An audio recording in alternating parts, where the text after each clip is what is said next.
Chemistry is not মিস্ট্রিতে প্রত্যেককে স্বাগত জানিয়ে নিয়ে এলাম তোমাদের প্রত্যেকের বহু প্রতীক্ষিত একটি ভিডিও। তোমরা অনেকেই অনুরোধ করেছিলে বা আমি প্রথমে তোমাদের যদিও বলেছিলাম যে আমি তোমাদের তড়িৎ লেপনের একটি ভিডিও দেখাবো।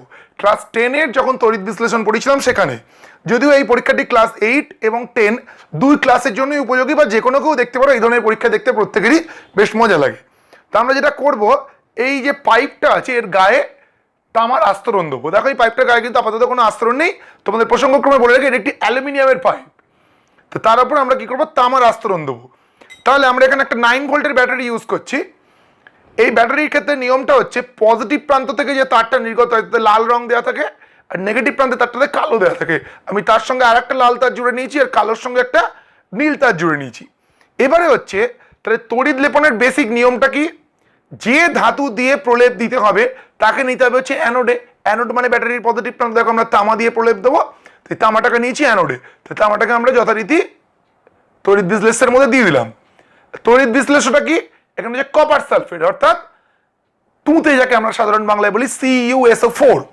আর এটার উপর আমরা আস্তরণ দেবো, সেটাকে আমরা কিসের সঙ্গে জুড়েছি, ব্যাটারির পজিটিভ প্রান্ত অর্থাৎ ক্যাথোডের সঙ্গে। চলো এটাকে আমরা এবার ডুবিয়ে দিই, দেখা যাক কি ঘটনা ঘটে। এই আমরা দুটোকে ডুবিয়ে দিলাম তড়িৎ লেপনটা হতে দেওয়ার জন্য।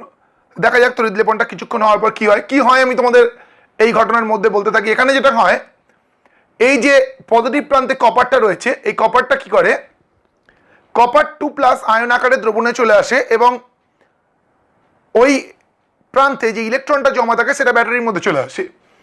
কপার 2+টা দ্রবণের মধ্যে দিয়ে এসে এই অ্যালুমিনিয়ামের পাতের গায়ে আসে, সেখান থেকে ব্যাটারি থেকে ইলেকট্রন গ্রহণ করে। কারণ দেখো এটা ব্যাটারির নেগেটিভ প্রান্তে জুড়ে আছে। এই ব্ল্যাক তারটা নেগেটিভ প্রান্ত আর রেড তারটা হচ্ছে পজিটিভ প্রান্ত। এবারে এটা এখানে এসে কপার 2+টা এই অ্যালুমিনিয়ামের গায়ে জমা হয় এবং সেখান থেকে ইলেকট্রন গ্রহণ করে। ইলেকট্রন গ্রহণ করলে সেটা তৈরি হয় হচ্ছে কপার। কপার 2+ থেকে ইলেকট্রন নিয়ে কপার পরিণত হয়, অর্থাৎ কপার 2+টা এখানে বিজারিত হয়, বিজারিত হয়ে অ্যালুমিনিয়ামের পাত্রে।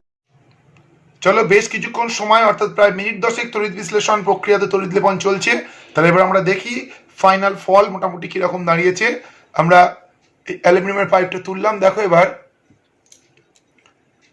এই অ্যালুমিনিয়ামের পাইপটার গায়ে একটা তামাটে রং ধারণ করেছে। নিশ্চয়ই তোমরা পরীক্ষার শুরুতে দেখেছিলে এই পাইপটা একদম সম্পূর্ণ পরিষ্কার সাদা ছিল, মানে অ্যালুমিনিয়ামের যে রং সেটা ছিল। এখন দেখো তার পার্শ্ববর্তী যে তামার তারটা এর গায়ে জড়িয়ে রেখেছি তার সঙ্গে প্রায় রংটা কিন্তু একই হয়ে এসছে। যদিও লেপন প্রক্রিয়াটা যদি আমরা আরো অনেকক্ষণ ধরে চালাই তাহলে এই আস্তরণটা আরো পুরু হবে। আশা করি এই মজাদার পরীক্ষাটি তোমাদের প্রত্যেকের ভালো লাগবে। পরীক্ষাটি ভালো লাগলে পরীক্ষাটি দেখি লাইক করে ভিডিওটি নিজেদের বন্ধু বান্ধবদের সঙ্গে শেয়ার করো।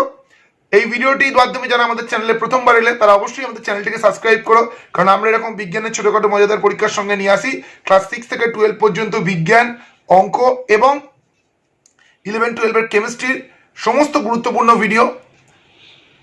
আমাদের সঙ্গে যারা এতক্ষণ সময় অতিবাহিত করলে তার প্রত্যেককে অসংখ্য ধন্যবাদ।